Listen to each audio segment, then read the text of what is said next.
Akibat pandemi COVID-19 yang memakan waktu cukup lama, mengakibatkan dunia pendidikan mengalami kemunduran dalam kualitas. Pasalnya saat itu proses belajar mengajar dilangsungkan secara daring, sehingga sangat sulit bagi siswa untuk menyerap setiap mata pelajaran.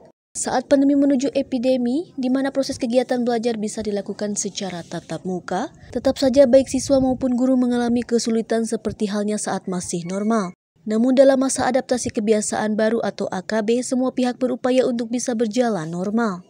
Seperti halnya di SDN Citapen, Kecamatan Cihampelas, proses AKB itu pada awalnya mengalami kendala, tapi itu hanya pada semester 1, hal itu dikatakan Kepala Sekolah Dindin Turdini kepada awak media.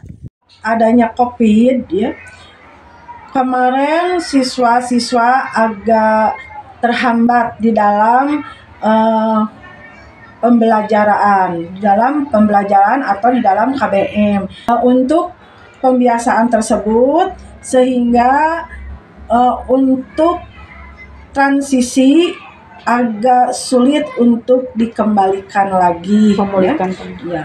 Nah, dengan demikian mulai siswa belajarnya agak kurang, dalam karakternya pun agak berubah, tidak seperti yang waktu KBM lancar. Nah, dengan adanya COVID itu.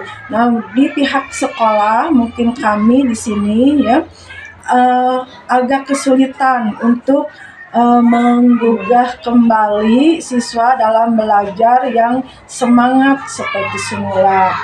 Nah, harapan kami mungkin dari sekolah, mudah-mudahan setelah sekolah dibuka kembali secara normal ya, 100%, siswa bisa kembali lagi belajar dengan normal.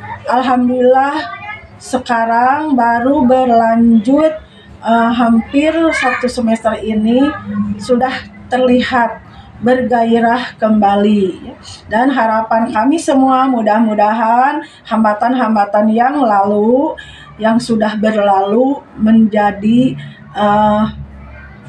terobati dengan kegiatan-kegiatan sekarang. Keluarga besar SD Negeri Citapen mengucapkan terima kasih yang sebanyak-banyaknya dan ucapan alhamdulillah terutama kepada Bapak Kepala Dinas Bapak Haji Asep Dendi untuk mengizinkan kembali atau mengadakan lagi program membuka kembali sekolah menjadi normal kembali. Ya. Dari Kabupaten Bandung Barat, wartawan kontributor Hadas TV, Iis dan Cici mengabarkan.